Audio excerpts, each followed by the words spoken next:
Hi, welcome to Vintage Pokemon Hunter Brothers. Today I'm going to show you how to tell what your vintage Pokemon cards are worth.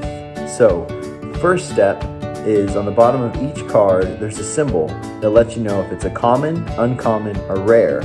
So a common card, like this one, you'll see a circle in the bottom corner, right there. Uncommon, you'll see a diamond symbol, like so. And the rare cards, which are usually worth the most, you'll see a star symbol, like that one.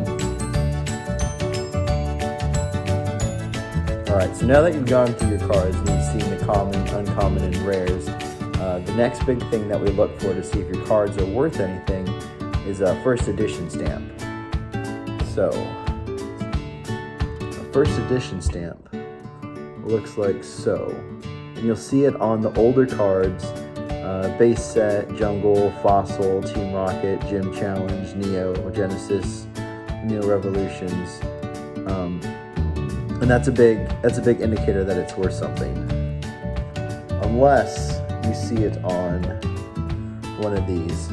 So the base set Machamp card, all of them were printed with a first edition symbol. So just because you have this doesn't mean it's going to be worth anything. There are a few versions of the Machamp that are actually worth something. So if you see a shadowless Machamp, which is our next section, shadowless cards look like this. So if you see the difference, over the yellow border on the end, like right here, you see that there's like a shadow, darkness right there. And you could also, if you look at the HP, like 100 HP, and you look at the type, it's a lot thicker than the type right here. But the big indicator is that over here on the yellow border, there's no black right there. All first edition base sets are going to be shadowless, except for the Machamp. Okay. I'm also going to put the price of how much a good condition Machamp, we're talking about like PSA 8 or 9, would go for on eBay. And then how much PSA 8 or 9 shadowless Machamp would go for on eBay. Alright, so the condition of the card means a lot for the price of the card. So if you didn't store your cards in a binder, on a protective sleeve, and they're just out in a tin or in a box, and you played with them a lot, most likely it's not going to be worth much. So, for example, we have right here PSA 7, which is near mint. And if you look at it, you still wouldn't be able to see too much. There's probably some whitening on the sides, and the centering of the card is something that you hear a lot of when people are pulling cards. A good example of centering is if you look at this card, you'll notice that there's a lot of yellow on the border of the top right here compared to the yellow on the left and the right and the bottom. So this would stop a card from getting a PSA 10. Which if you're collecting cards in great condition, it actually makes it a lot easier to just get 9s. So like the price difference between a PSA 9 Raichu, which most of these base set holographic 9s go for around $30, and the 10s are going to be up in the hundreds. So that's a good indicator of condition and how much great condition determines the price of a card. Alright, so you're going through your collections and you're seeing a lot of Pikachus and a lot of Charizards, and you're thinking, these are names that I know in the Pokemon video game, the Pokemon series, so these have to be worth a lot of money. That's not necessarily correct. As for like the Pikachu, you want to check the dates on the bottom and you want to make sure it's not a reprint. So this one right here is the base set Pikachu, and if you check on the bottom right here, you'll see some text, and in that text there's going to be the date of the card. Like on this one I believe it's like 98.99. Now on the reprints, you'll see the date's going to be 2016. So this is an Evolutions reprint. This card wouldn't be worth that much money, whereas a base set would be worth a little bit. maybe a couple bucks depending on the condition of the card. Now, you see both of these are base sets, and one of these is shadowless. So this one's shadowless. This is a base set with a shadow. This one also has something else different. This is a red cheeks. So if you check the cheeks on the art of the card work, you see it's red. These ones are also worth a bit more than just a base set or a base set shadowless. I'll put the price on for that as well. All right, now like I mentioned, Charizards. All right, now for first edition Charizards, just because you heard that a first edition Charizard went for like, I think it was like $40,000, maybe $50,000, that was a Beckett 10 or a PSA 10. So this Charizard is not a base set first edition. This is a Team Rocket's first edition Charizard. So even this one, if it was a 10 in gym mint condition, it wouldn't go for that much.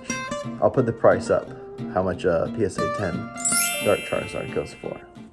All right, now this is my first edition Charizard, and it has a lot of story behind it. And my brother and I will probably go over that story in another video. But this one itself, it's not graded, so it wouldn't go for a huge amount. And even if it was graded, though I think the centering looks fine, there are some scratches and silvering, so it wouldn't get a 10. I'd be happy if it got a 6, and I'd go ahead and I'll put the difference between a 10 and a 6 on the screen right now. All right, error cards. Now there's a lot of error cards to look out, and like I'm gonna be going over some of the most common ones. So the first one is an error that isn't gonna be worth really anything, as in all of these cards, I believe, have this error. So you see how the HP 50 is on this Vulpix, and how it's the opposite on the Krabby. So this was one of the cards that had it this way. So whenever you see Vulpix, and I remember when we were younger and we saw this, I'm like, oh my goodness, it's different than all the other ones. It's an error. I bet you this Vulpix is worth a whole bunch. But it turns out everyone's Vulpix was just like this, so it's not really worth much at all. All right, now with the Krabby, this is another card that actually has a really rare error. This one itself doesn't have it. If you look right here, the fossil symbol, you see that little claw. I'll go ahead and I'll try to put up an image of an actual error, but in the error you'll see that there's a big line through the fossil claw, and those ones go for a lot of money. So I'll put the price of a regular Krabby and then the price of the error Krabby up. So that's something to look for if you're going through your collection. Look for your Krabbies and see if you have any of those with the line in it. Another pretty common error that I don't have is the D edition Butterfree. So as you see, this one is the first edition, and the first edition still looks like a 1 right there.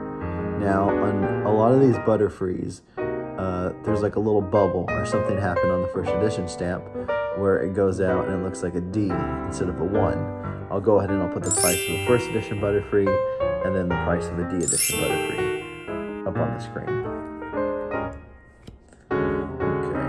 Let's see, another error card. But if you see holographic cards on the bottom, next to the symbol of the rarity, you'll see numbers. Holographic numbers are a lot smaller than the non-holographic numbers. So if you see this Dragonite, if you have a holographic Dragonite, this number reads 5 out of 82. Now in some of the first edition non-holo Dragonites, they'll also read 5 out of 82. So this is a non-holo first edition, but it has the larger number right there on the bottom. So this isn't the error. But if you have a star non-holographic Dragonite, check out that number there on the bottom, because if it is that 5 and not 22, it'll be worth a good amount of money, and I'll put that up on the screen. Now the last error I'm going to go over is an error I actually pulled in my first video, holographic Jolteon. So the Jungle series, you'll see it'll have this lily pad right here. That indicates it's a Jungle series card. Now on some of the cards, on the holographic cards in the Jungle series, there was no symbol, so it looked kind of like a base set. So this right here would be an error card, holographic. So that's something you'd also want to check out. You need to have a little bit of background to know that it was supposed to be a jungle card. As for like the evolutions, Jolteon, Vaporeon, Flareon, those are ones you can check. Kangaskhan, Scyther, Clefable, or other cards to check to see if they don't, and Mr. Mime, to see if they don't have a symbol on the holographic ones, because those would be an error card. Alright, now I guess the last one that we'll look at is Ancient Egyptian Mew. This is something that pops up a lot. People want to know if this is worth anything because they remember getting it when they were kids and it was a really beautiful looking card, and now they're like, oh, look at this card, it's different than all the other ones.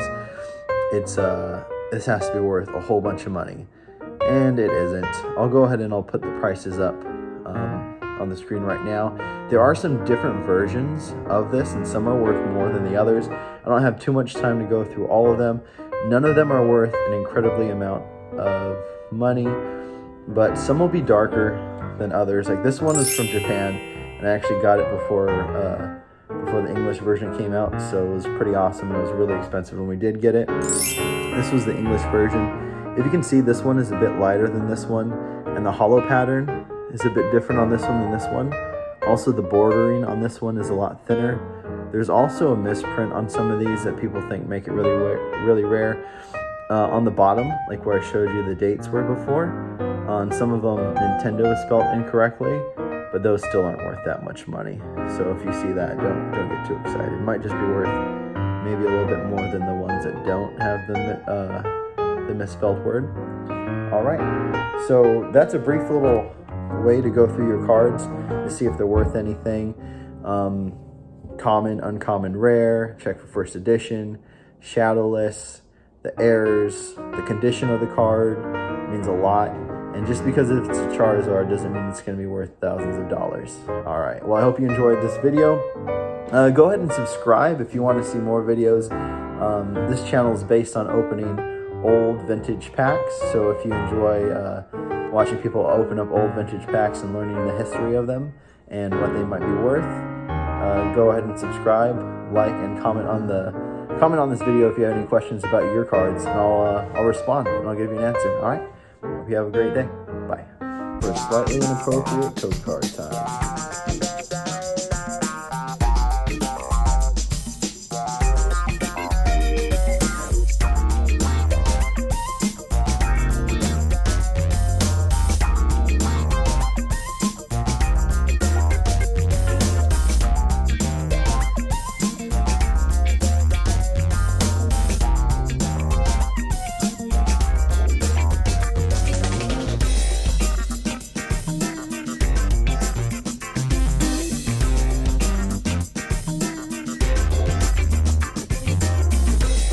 Alright, now go ahead and hit that like button, subscribe, and comment on this video if you have any questions about your cards.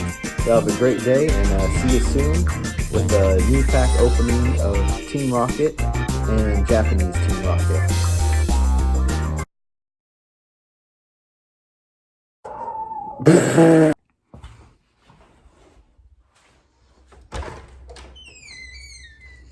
Y'all, dog's gonna need to be quiet. I gotta do a video.